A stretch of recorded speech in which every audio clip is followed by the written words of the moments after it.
Hola, bienvenidos de nuevo. Soy el doctor Carlos Waldo, soy médico especialista en medicina interna y este es mi canal Enseñando Medicina Interna. El día de hoy toca subir un video acerca de actualidades en la medicina, donde reviso un artículo o guías, ya sean recientes o que hayan sufrido alguna modificación. Hago un resumen lo mejor que sea posible y les presento a ustedes los resultados. El día de hoy me gustaría hablar sobre las últimas guías que sufrieron una actualización, que son las guías del síndrome de distrés respiratorio agudo o síndrome de estrés respiratorio agudo. Se utilizan de una manera indistinta que las últimas guías que se habían presentado acerca de esta patología, por lo menos por la ATS, la American Thoracic Society, eran del 2017 y en este año, en enero del 2024, se presentaron las actualizaciones. Entonces, eso es de lo que específicamente me gustaría hablar con ustedes en este video. A manera de introducción, el síndrome de dificultad respiratoria o distrés respiratorio agudo es una forma de insuficiencia respiratoria hipoxémica que tiene una alta mortalidad. Un buen porcentaje de pacientes que tengan esta patología van a tener un pronóstico bastante adverso y vamos a tener mucha mortalidad en estos pacientes. Los pilares de la terapia son de apoyo y están diseñados para minimizar una mayor lesión pulmonar por ventilación mecánica. Todas las medidas que nosotros utilizamos, sobre todo en la ventilación mecánica, son con el objetivo de disminuir el daño que se está generando a nivel pulmonar. Entonces, la mayoría de las medidas que nos hacían recomendaciones en el 2017 tenían esa finalidad, tratar de disminuir la lesión pulmonar y proteger el pulmoncito en lo que la patología que estaba generando este síndrome de distrés respiratorio agudo mejorara.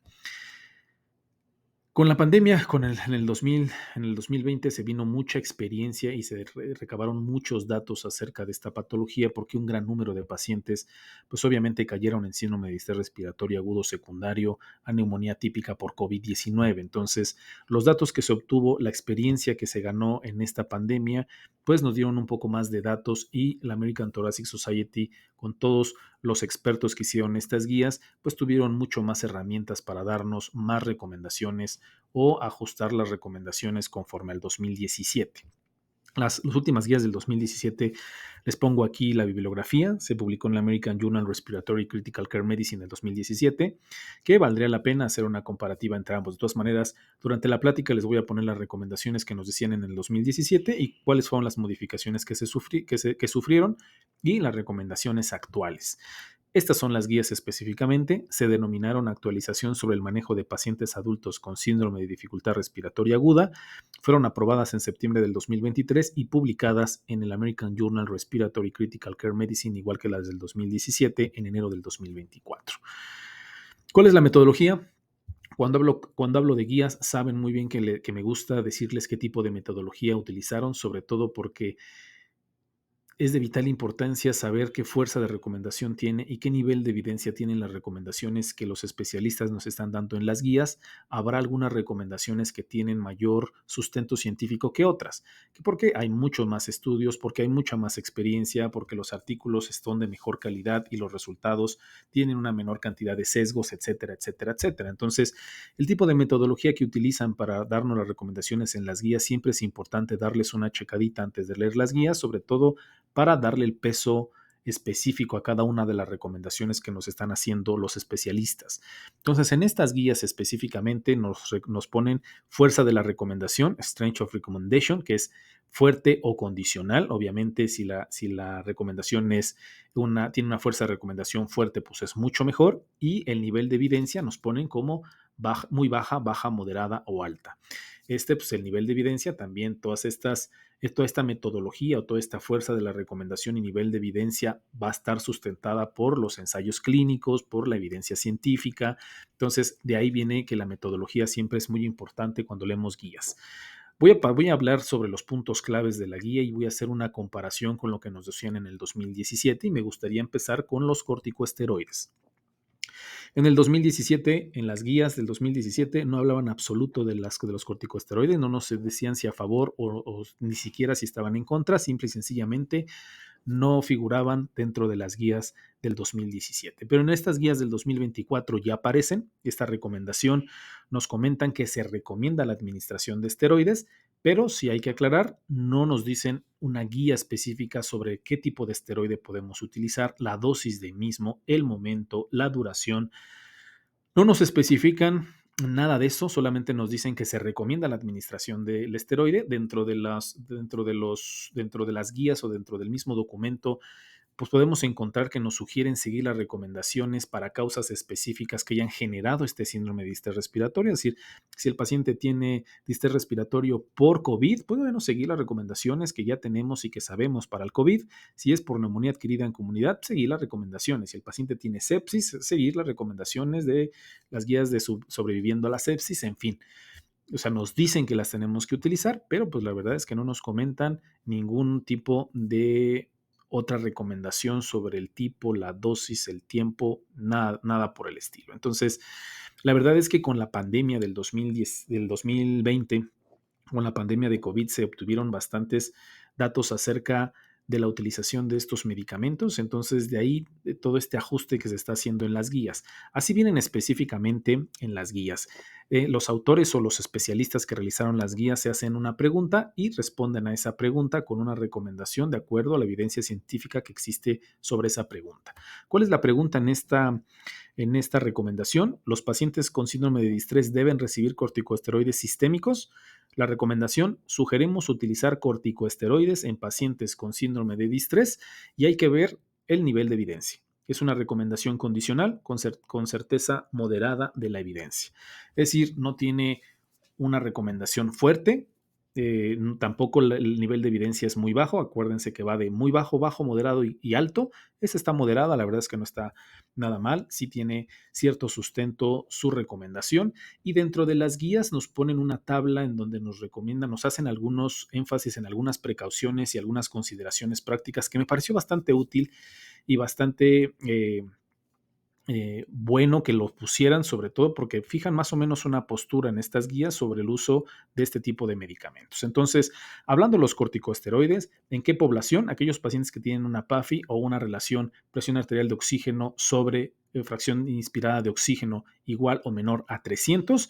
Las precauciones que tenemos que tener en la utilización de este tipo de medicamentos, si es que el paciente cumple con los criterios, es que puede estar asociada con un mayor riesgo de daño cuando se inicia después de 14 días de ventilación mecánica, y que nos comentan que se debe monitorizar más de cerca los efectos adversos en pacientes, número uno, con afecciones inmunodeprimidas, pacientes con síndrome metabólico o que tengan un riesgo conocido o aumentado de infecciones fúngicas, parasitarias o micobacterianas.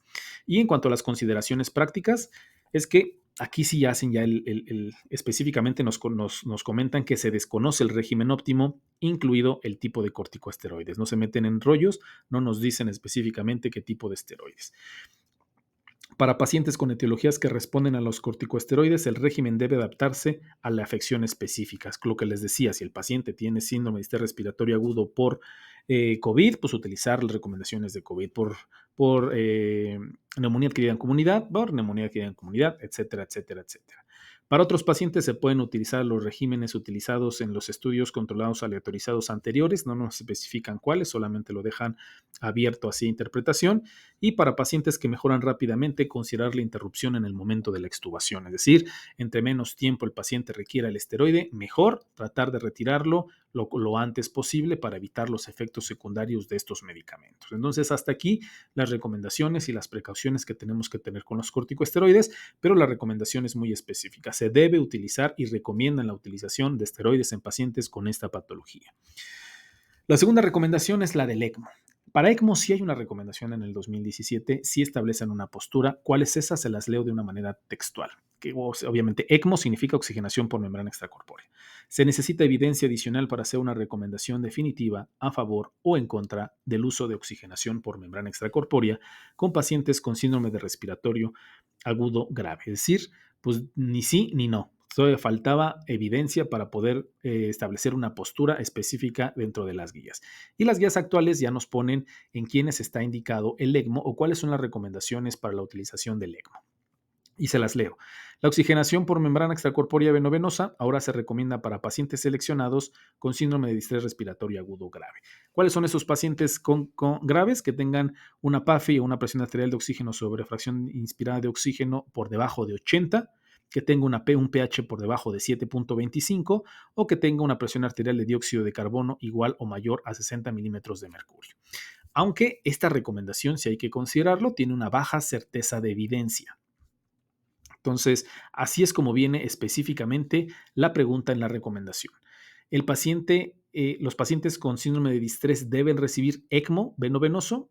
La respuesta y la recomendación es: sugerimos el uso de ECMO venovenoso en pacientes seleccionados con síndrome de distrés respiratorio agudo. Sin embargo, como les comentaba, es una recomendación condicional y con una baja certeza de evidencia. Entonces, no hay tanto sustento que tenga esta recomendación. Sin embargo, pues ya establecieron una postura los especialistas, que bueno, pues algo es algo. Y aquí, más específicamente, las consideraciones que toman en cuenta los especialistas para darnos esta recomendación.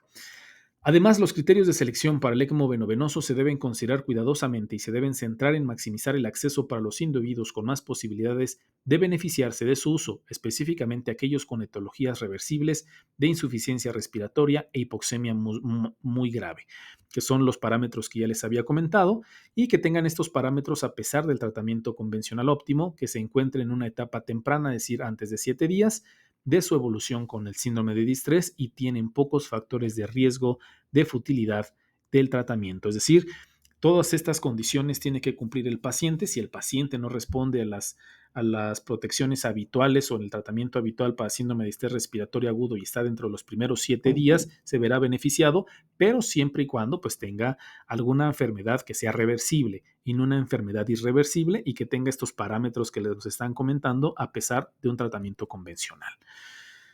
¿Cuáles son las precauciones que nos comentan para el ECMO? Afecciones asociadas con un mayor riesgo de falla al tratamiento, etiología irreversible de la insuficiencia respiratoria, que el paciente ya tenga una ventilación mecánica por arriba de 7 días, que tenga inmunosupresión, que tenga falla multiorgánica, edad avanzada, hemorragia sistémica u otra contraindicación para la anticoagulación, afección médica crónica y expectativa de vida de menos de un año, hemorragia del sistema nervioso central o patología irreversible e incapacitante del sistema nervioso central. Habrá que valorar muy bien a este tipo de pacientes, y quizá todos estos que les acabo de comentar no sean candidatos para la utilización de este tipo de procedimiento. Y en cuanto a las consideraciones prácticas, se deben iniciar terapias menos invasivas, incluida la ventilación protectora pulmonar, la posición prona y el bloqueo neuromuscular, antes de considerar el ECMO. Es lo que les comentaba. Si el paciente no responde a las medidas convencionales y de protección pulmonar para esta patología, quizá valdría la pena un ECMO, pero también se deben considerar las limitaciones de recursos, con énfasis en maximizar el acceso para los pacientes con más probabilidades de beneficiarse del ECMO. Para los pacientes que cumplen estos criterios en hospitales sin capacidades de ECMO, considere la transferencia a centros de ECMO cuando sea posible. Esa es una realidad en México y nos dimos cuenta durante la pandemia. No todos los hospitales tienen la posibilidad de realizar este procedimiento, de realizar un ECMO. Son muy pocos hospitales, algunos hospitales de tercer nivel, la mayoría de los institutos quizá cuenten con la posibilidad de realizarlo, pero la verdad es que es muy escaso, sobre todo por los costos y la complejidad del tipo de procedimiento, por lo que tenemos que ser muy cautelosos en seleccionar los pacientes que se verán beneficiados con este tipo de procedimiento. Y si el paciente cumple con todos los criterios y no se cuenta con este tipo de procedimiento en el hospital, habrá que hacer todo lo posible para su traslado o derivación hacia un hospital que cuente con las facilidades de hacerlo. En cuanto al bloqueo neuromuscular, en el 2017 tampoco nos hacían nada, no nos hablaban absolutamente del bloqueo neuromuscular, pero en el 2024 ya se tuvo una postura y una recomendación. Se recomienda el bloqueo neuromuscular en el tratamiento temprano de pacientes con síndrome de distrés respiratorio agudo grave, con una PAFI por debajo de 100, y los ciclos deben limitarse a 48 horas o menos. Así es como viene la recomendación. La pregunta fue: ¿los pacientes deben recibir bloqueo neuromuscular? Sugerimos utilizar bloqueo neuromuscular en pacientes con síndrome de distrés respiratorio agudo temprano, aunque también hay que tomar en cuenta, al igual que el ECMO, la recomendación es condicional y la certeza es baja, el nivel de evidencia es bajo, pero también ya hay una postura y una recomendación, por lo menos por los expertos que se reunieron para realizar las guías. También, al igual que la experiencia que tuvimos con los pacientes con COVID y síndrome de distrés respiratorio agudo, la utilización del bloqueo neuromuscular nos ayudó mucho, sobre todo para aquellos pacientes que no estaban teniendo un adecuado acople con el ventilador. A pesar de tener una sedación y una analgesia en este tipo de pacientes, terminaban estando sin sincronía, no se acoplaban a la ventilación. Entonces, estos pacientes que utilizábamos el bloqueo neuromuscular nos ayudó mucho a acoplar al paciente al ventilador, protegerla a nivel pulmonar y dejar que la ventilación surtiera el efecto de protección que nosotros queríamos. Aquellos pacientes que no tienen un adecuado acople a la ventilación y que están luchando contra la ventilación, nunca vamos a lograr una protección de vida. Y se encontró que con el bloqueo neuromuscular lográbamos estas condiciones y estas metas para que el paciente tuviera un mejor pronóstico. Entonces, aparte de esto, se sabe que el bloqueo neuromuscular reduce el consumo de oxígeno, reduce la inflamación, reduce el líquido alveolar. Entonces, creo que dentro de las posibilidades, si nosotros tenemos la posibilidad en los pacientes con síndrome de distrés respiratorio agudo y que tenga una PAFI por debajo de 100 y que no logremos acoplarlo a ventilador, es una opción bastante buena para la utilización en este tipo de pacientes. ¿Cuáles son las precauciones que tenemos que tener con la utilización de estos medicamentos? Se aumenta la incidencia de debilidad neuromuscular con infusiones por arriba de 48 horas de duración. Entonces tenemos que tener especial cuidado en los pacientes que utilizamos este tipo de medicamentos, de no llevarlos a más de 48 horas porque las complicaciones posteriores neuromusculares pueden ser un poco importantes. Se debe tener precaución con pacientes con afecciones neuromusculares previas que ya tengan un problema neuromuscular previo, entonces habrá que tener especial énfasis con ellos.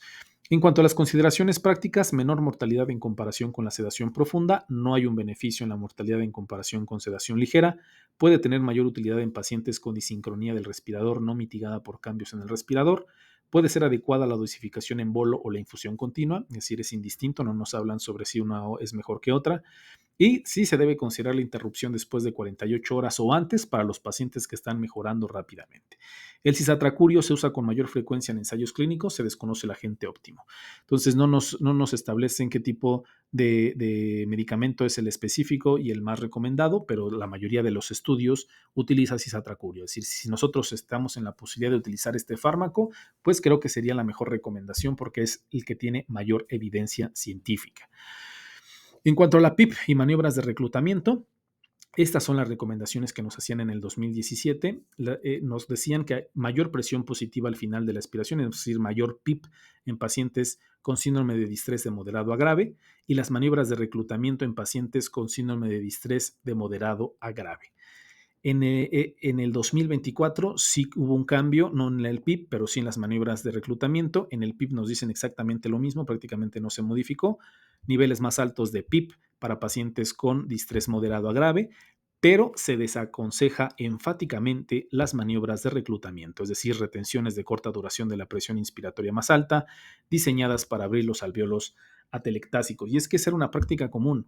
Antes de estas guías que se están modificando, eso era algo que nosotros hacíamos constantemente para tratar de reclutamiento alveolar, estos alvéolos que se estaban colapsados por la fisiopatología que nos hablan sobre el síndrome de distrés respiratorio agudo, este reclutamiento que se hacía con PIPs muy altos durante 60 segundos, un poco más, un poco menos, para tratar de abrir estos alvéolos colapsados, era una práctica común. Pues bueno, ahorita hoy en día ya no lo recomiendan, ya nos desaconsejan enfáticamente que realicemos este tipo de maniobras. Y así viene la pregunta y la respuesta.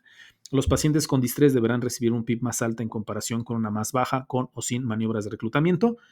Recomendamos o sugerimos utilizar un PIP más alta sin maniobras de reclutamiento en lugar de una PIP más baja en pacientes con distrés de moderado a grave.